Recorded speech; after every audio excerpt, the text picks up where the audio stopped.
A Servant to Servants by Robert Frost. Read by Frank Blissett.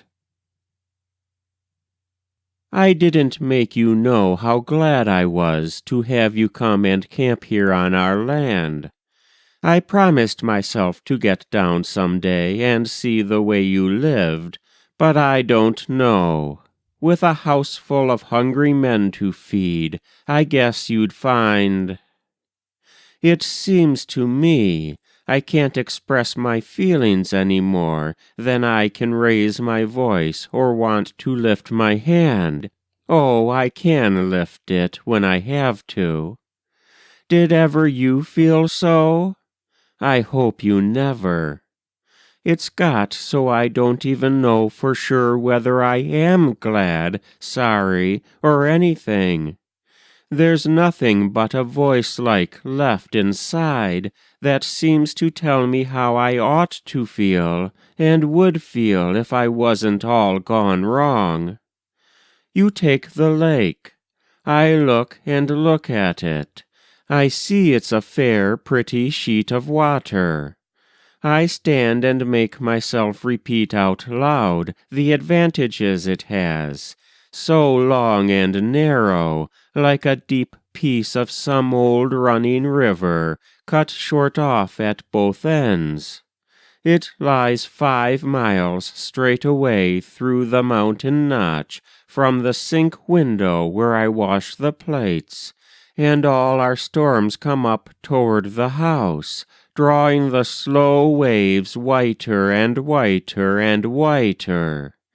It took my mind off doughnuts and soda biscuits to step outdoors and take the water dazzle a sunny morning, or take the rising wind about my face and body and through my wrapper, when a storm threatened from the dragon's den and a cold chill shivered across the lake. I see it's a fair, pretty sheet of water, our Willoughby. How did you hear of it? I expect, though, everyone's heard of it. In a book about ferns? Listen to that. You let things more like feathers regulate your going and coming. And you like it here? I can see how you might, but I don't know. It would be different if more people came, for then there would be business. As it is, the cottages Len built, sometimes we rent them, sometimes we don't. We've a good piece of shore that ought to be worth something, and may yet. But I don't count on it as much as Len. He looks on the bright side of everything, including me.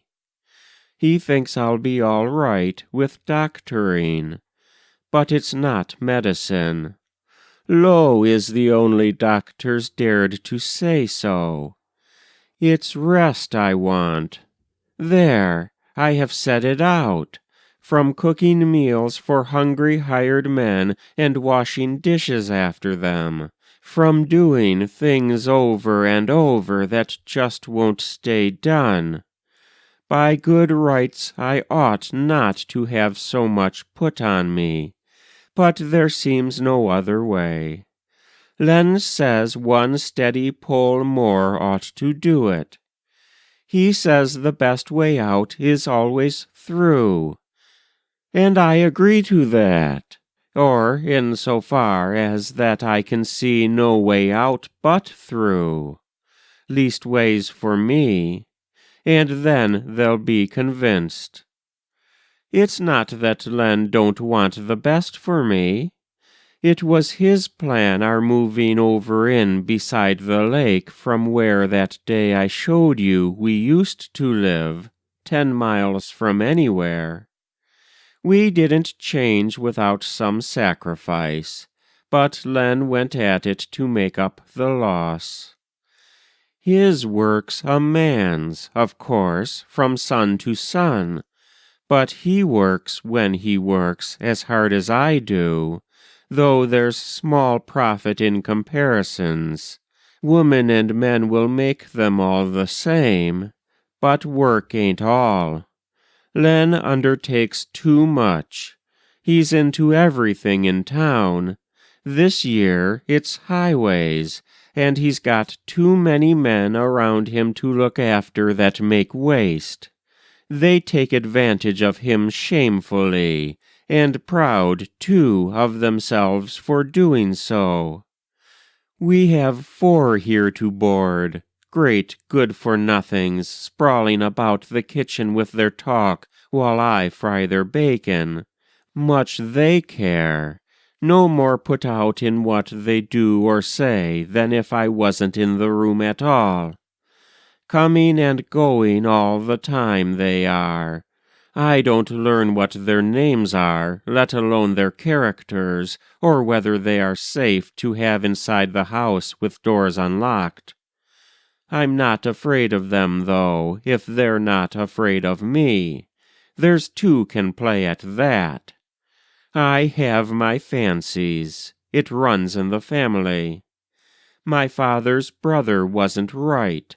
They kept him locked up for years back there at the old farm.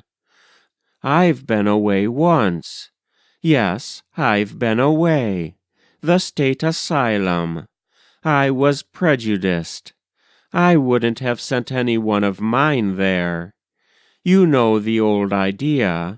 The only asylum was the poorhouse, and those who could afford, rather than send their folks to such a place, kept them at home, and it does seem more human.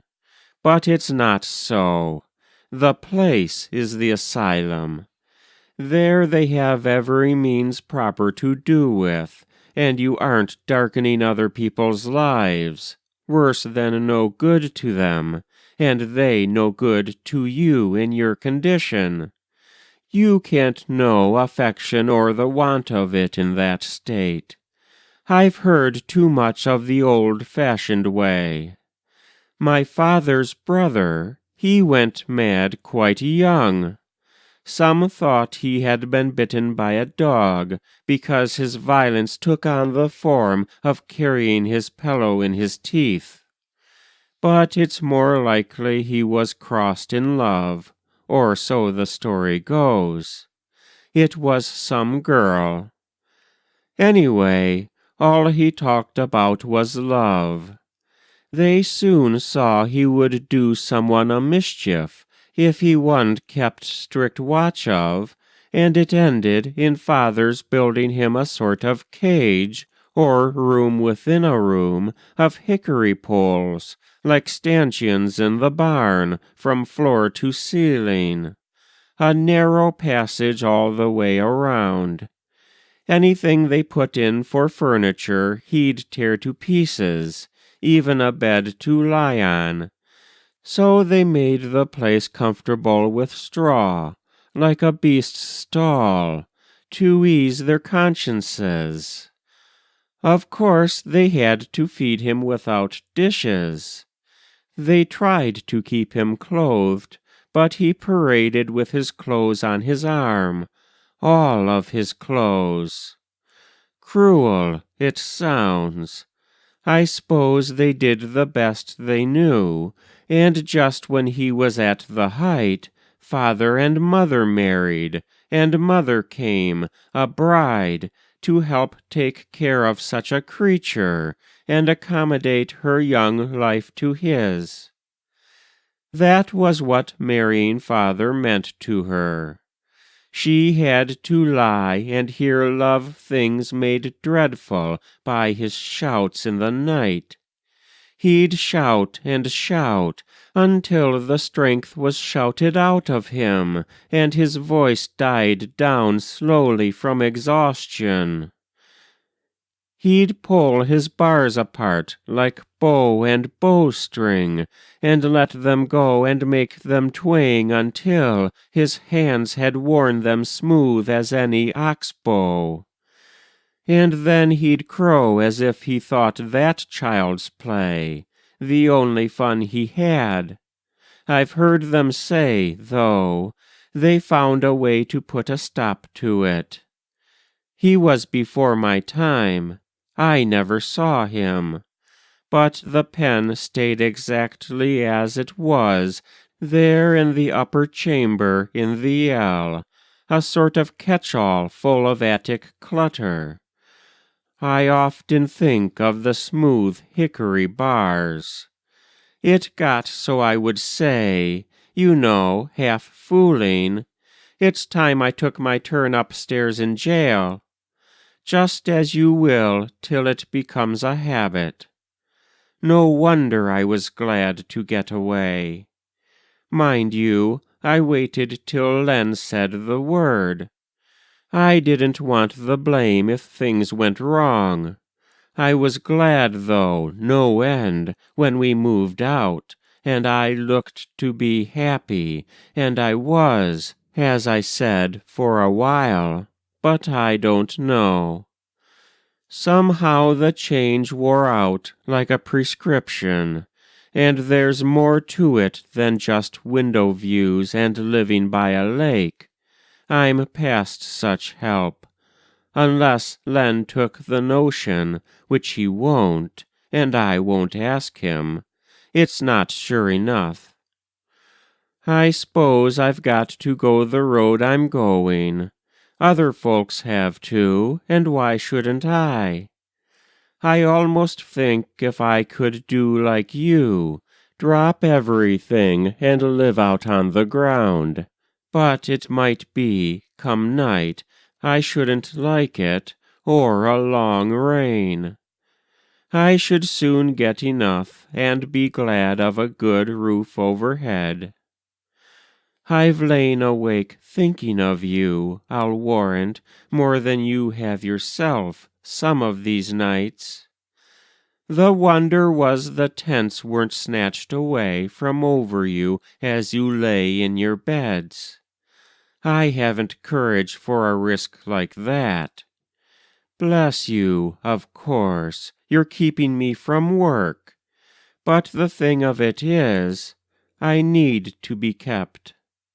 There's work enough to do, there's always that, but behind's behind. The worst that you can do is set me back a little more behind. I shan't catch up in this world anyway. I'd rather you'd not go unless you must. That was A Servant to Servants by Robert Frost. Read by Frank Blissett.